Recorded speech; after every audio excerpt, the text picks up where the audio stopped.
आपका स्वागत है मेरे YouTube channel legal information law insights पर। मैं हूं एडवोकेट मुकुंद महाजन। आज का वीडियो हर भारतीय प्रोफेशनल, छात्र, IT कर्मचारी और नीति निर्माता के लिए बेहद महत्वपूर्ण है। एक नया अमेरिकी सरकारी प्रस्ताव H-1B वीजा सिस्टम को पूरी तरह से बदल सकता है, जिससे हजारों भारतीय करियर और भारत की वैश्विक प्रतिभा पर असर पड़ेगा। आइए इसको विस्तार से समझते हैं।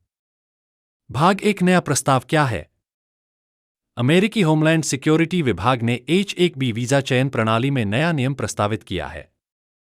अब तक H-1B वीजा रैंडम लॉटरी के माध्यम से जारी किए जाते थे, लेकिन नए प्रस्ताव के अनुसार अब इस लॉटरी को खत्म करके उन कंपनियों को प्राथमिकता दी जाएगी जो ज्यादा वेतन देने को तैयार हैं। अमेरिकी अधिकारियों के अनुसार इसका उद्देश्य है कि ज्यादा कुशल और ज्यादा वेतन पाने वाले विदेशी कर्मचारियों को प्राथमिकता दी जाए। इसके साथ ही एक और चौंकाने वाला प्रस्ताव है। $1,00,000 वीजा आवेदन शुल्क, एक भारी शुल्क जिसने टेक कंपनियों और भारतीय आवेदकों को स्तब्ध कर दिया है। भाग 2, भारत अमेरिका व्यापार वार्ता और राजनीतिक पृष्ठभूमि। यह वीजा बदलाव अकेले नहीं हो रहा है।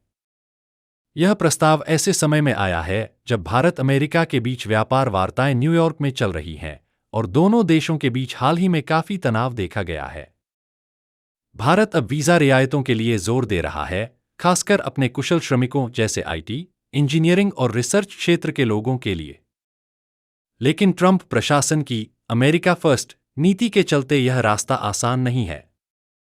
भाग 3, इसका भारतीयों पर प्रभाव। अब समझते हैं कि इसका भारतीय प्रोफेशनल्स और छात्रों पर सीधा असर क्या होगा। किसे फायदा मिलेगा?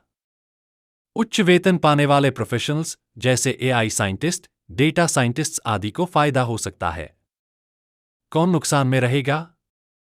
Mid level IT engineers, freshers, junior staff. सामान्य वेतन देने वाली कंपनियां, वे स्टार्टअप्स जो इतने भारी शुल्क नहीं दे सकते।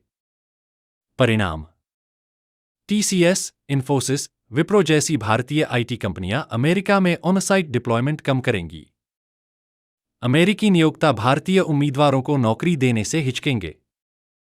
अमेरिकी विश्वविद्यालयों में पढ़ रहे भारतीय छात्र अब अन्य देशों को विकल्प के रूप में देखने लगेंगे। H-1B पर मौजूद परिवारों को वीजा रिन्यूअल और भविष्य को लेकर चिंता होगी। कुल मिलाकर यह भारत की टेक इंडस्ट्री और वैश्विक टैलेंट निर्यात पर बड़ा झटका है। भाग 4, भारतीय अमेरिकियों की चुप्पी। एक अहम सवाल उठता है, ट्रंप के वीजा प्रतिबंधों पर भारतीय अमेरिकन समुदाय चुप क्यों है? असल में कुछ संगठनों जैसे इंडियन अमेरिकन इम्पैक्ट ने इस प्रस्ताव की निंदा की है, इसे xenophobic और यूएस इनोवेशन को नुकसान पहुंचाने वाला बताया है। लेकिन बड़े पैमाने पर कोई विरोध नहीं दिखाई दे रहा। इसके पीछे क्या कारण है? कुछ भारतीय अमेरिकन ट्रंप के अन्य मुद्दों पर समर्थक हैं। बदले की भावना का डर, समुदाय में एकता की कमी, सार्वजनिक विरोध के बजाय अंदरूनी लॉबिंग को प्राथमिकता। तो विरोध जरूर है, लेकिन वह कमजोर और बिखरा हुआ है। भाग 5, अंतिम निष्कर्ष। अब H-1B वीजा का भविष्य फंसा है कड़े अमेरिकी नियमों, भारत की कूटनीति और वैश्विक टैलेंट प्रतिस्पर्धा के बीच। यह केवल वीजा की बात नहीं है, यह एक अंतर्राष्ट्रीय सहयोग, आर्थिक प्राथमिकताओं और मानव संसाधन के प्रवाह की परीक्षा है। भारत को चाहिए कि वह अपने सभी राजनयिक और आर्थिक संसाधनों का प्रयोग करके एक संतुलित समाधान निकाले और भारतीय प्रोफेशनल्स के लिए अपडेट रहें, वैकल्पिक योजनाएं बनाएं और वीजा फैसलों से पहले कानूनी सलाह लें। इस वीडियो को देखने के लिए धन्यवाद। यदि आपको जानकारी उपयोगी लगी हो तो कृपया लाइक करें, सब्सक्राइब करें और अपने विचार कमेंट्स में साझा करें। और ऐसे ही और कानूनी जानकारी के लिए बेल आइकन दबाना न भूलें। मैं आपको अगले वीडियो में जल्द ही मिलूंगा। जय हिंद, जय भारत।